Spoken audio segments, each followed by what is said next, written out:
जिस इंसान ने आज तक कोई भी गलती नहीं की है, उस इंसान ने आज तक कुछ भी नया करने का ट्राई ही नहीं किया है। ऐसा ही कुछ मानते थे दुनिया के सबसे महान साइंटिस्ट एल्बर्ट आइंस्टाइन। 14 मार्च 1879 जर्मनी के उल्म शहर में एक यहूदी परिवार में पैदा हुए थे सर एल्बर्ट आइंस्टाइन। उनके पैदा होने के बाद डॉक्टर्स ने नोटिस किया कि उनका सर नॉर्मल बच्चों के मुकाबले काफी बड़ा था और वो एक एबनॉर्मल बच्चे के रूप में जन्मे थे। इसके बावजूद भी उनका दिमाग इतना तेज था कि आज तक कोई भी उनका मुकाबला नहीं कर पाया।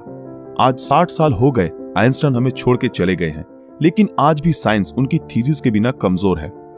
तो यही वजह है कि हर कोई उनके दिमाग के बारे में जानना चाहता है कि आखिर उनके ब्रेन में ऐसा क्या था जो कि उन्हें इस मुकाम तक लेकर आया कि आज उन्हें दुनिया भर में ग्रेटेस्ट साइंटिस्ट के नाम से जाना जाता है। क्या उनके ब्रेन में कोई सुपरनैचुरल पार्ट्स थी? तो आज हम इस वीडियो में इसी विषय के ऊपर चर्चा करेंगे। दरअसल जब एल्बर्ट आइंस्टाइन का जन्म हुआ था तब उनका सर किसी भी नॉर्मल बच्चे से ज्यादा बड़ा था। नॉर्मली बच्चे 1 या 2 साल की उम्र में बात करना सीख जाते हैं, लेकिन आइंस्टाइन 4 साल की उम्र तक बिल्कुल भी बात नहीं कर पाते थे। मगर एक दिन जब वो अपने माता पिता के साथ रात के खाने पर बैठे थे तो अचानक आइंस्टाइन ने कहा, सूप बहुत ही गर्म है। अपने बेटे को इस तरह एकदम साफ बोलता सुन उनके पेरेंट्स हैरान हो गए और खुश भी हुए। लेकिन बाद में जब उनसे पूछा गया कि अब तक तुम क्यों कुछ नहीं बोलते थे, तो आइंस्टाइन ने अजीब से जवाब दिया कि अब तक तो सब कुछ सही था। आइंस्टाइन के जीवन से जुड़े अजीबोगरीब किस्से यही नहीं रुके, बल्कि उनके बड़े होने पर भी उनकी कई ऐसी आदतें थी जिनके बारे में सुनकर हर कोई हैरान रह जाता है। जैसे कि एल्बर्ट आइंस्टाइन को डेट्स और फोन नंबर याद रखने में प्रॉब्लम होती थी, यहाँ तक कि उन्हें खुद का टेलीफोन नंबर भी याद नहीं रहता था। एक बार उनके एक सहकर्मी ने उनसे उनका फोन नंबर मांगा तो आइंस्टाइन उनके पास रखे टेलीफोन डायरेक्टरी में अपना नंबर ढूंढने लगे। ये देख के सहकर्मी ने चकित होकर बोला, आप अपना खुद का फोन नंबर क्यों याद नहीं रखते? तो आइंस्टाइन ने उनको कहा कि किसी ऐसी चीज को भला क्यों मैं याद रखूं जो मुझे किताबों में ढूंढने से मिल जाती है।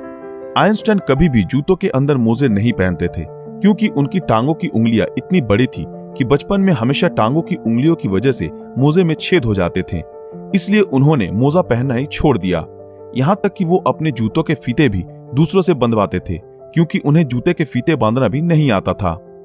दोस्तों, आइंस्टाइन हमेशा कहते थे कि मेरे अंदर कोई खास चीज नहीं है, पर मैं तो केवल एक ऐसा इंसान हूँ जिसमें क्यूरियोसिटी कूट कूट कर भरी हुई है। लेकिन आपको ये जानकर हैरानी होगी कि आइंस्टाइन हमेशा से इतने बुद्धिमान नहीं थे, बल्कि वो बचपन में पढ़ाई में बहुत ही कमजोर थे। इसलिए बचपन में उनकी गिनती बेवकूफ बच्चों में की जाती थी। उनकी कुछ हरकतों की वजह से उन्हें कुछ लोगों ने तो शारीरिक रूप से विकलांग कहना भी शुरू कर दिया था। खास करके आइंस्टाइन के टीचर भी उन्हें पसंद नहीं करते थे क्योंकि वो सिर्फ साइंस और मैथ के अलावा हर सब्जेक्ट्स में फेल होते थे और बचपन से ही आइंस्टाइन को किताबी ज्ञान में कोई रुचि नहीं थी। हालांकि इसके बावजूद भी उन्होंने दुनिया के सामने साइंस की कई ऐसी थीसिस पेश की जिसके बिना आज भी साइंस कमजोर है, और यही वजह है कि उनका दिमाग आज भी चर्चा का विषय बना हुआ है। 18 अप्रैल 1955 आइंस्टाइन की मृत्यु के बाद पैथोलॉजिस्ट डॉक्टर थॉमस हार्वे ने आइंस्टाइन के परिवार की अनुमति के बिना ही उनके दिमाग को रिसर्च के लिए निकाल लिया था और वो वहां से भाग गए। इस हरकत के लिए डॉक्टर हार्वे को नौकरी से निकाल दिया गया, लेकिन उन्होंने कहा कि ऐसा उन्होंने सिर्फ रिसर्च के लिए ही किया है और वो वादा करते हैं कि वो आइंस्टाइन के दिमाग पर रिसर्च जरूर करेंगे ताकि आने वाले समय में इससे साइंस और साइंटिस्ट दोनों को ही कुछ फायदा हो सके। लेकिन रिसर्च के लिए परमिशन न मिलने के कारण डॉक्टर हार्वे ने आइंस्टाइन के दिमाग को एक जार के अंदर बेसमेंट में कैद रखा। बाद में आइंस्टाइन के बेटे हैंस एल्बर्ट आइंस्टाइन की अनुमति के बाद डॉक्टर हार्वे ने आइंस्टाइन के दिमाग पर रिसर्च करना शुरू किया। पहले उन्होंने आइंस्टाइन के दिमाग का वजन किया, जिसका वजन 1230 ग्राम था, जो नॉर्मल इंसान के दिमाग के वजन से काफी छोटा था क्योंकि दरअसल एक इंसान के दिमाग का वजन करीब 1400 ग्राम होता है।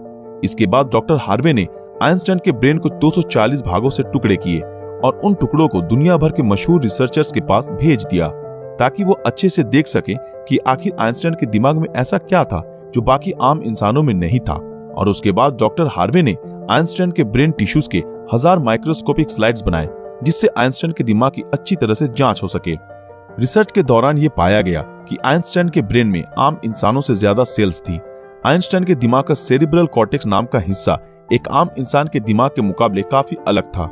दरअसल ये सेरिब्रल कॉर्टेक्स दिमाग का एक जरूरी हिस्सा होता है जो सबसे जटिल दिमागी प्रोसेस के लिए मेन फैक्टर होता है, और यही ऐसा हिस्सा होता है जो अजीबोगरीब तरीकों से विकसित होता है। और साइंटिस्टों का मानना है कि यही वजह थी कि उनका दिमाग बहुत ही असाधारण सोचता था। जब साइंटिस्टों ने आइंस्टाइन के ब्रेन को फर्दर एग्जामिन करना शुरू किया तो वो बिल्कुल हैरान रह गए कि उनके ब्रेन में रिंकल पैरिएटल ऑपेरिकुलर मिसिंग है, जिसके कारण उनके ब्रेन की पैरिएटल लोब का साइज नॉर्मल ब्रेन से 20% ज्यादा बड़ा था। साइंटिस्टों का कहना है कि यही वजह है कि आइंस्टाइन की मैथमेटिकल स्किल और चीजों को इमेजिन करने की पावर नॉर्मल ब्रेन से ज्यादा थी और उनके दिमाग में न्यूरॉन्स की डेंसिटी 17% ज्यादा थी, जिस वजह से आइंस्टाइन को ज्यादा ब्रेन पार्ट मिलती थी। साइंटिस्ट के मुताबिक इसी वजह से आइंस्टाइन का कंसंट्रेशन और दूरदर्शिता औरों से कई ज्यादा था। साइंटिस्ट कहते हैं कि आइंस्टाइन के ब्रेन में ज्यादा फोल्ड थी, जो उनकी इंटेलिजेंसी का और एक कारण था। आइंस्टाइन का दिमाग 40 टुकड़े के रूप में अमेरिका के फिलाडेल्फिया शहर के मटर म्यूजियम में प्रिजर्व किया गया है।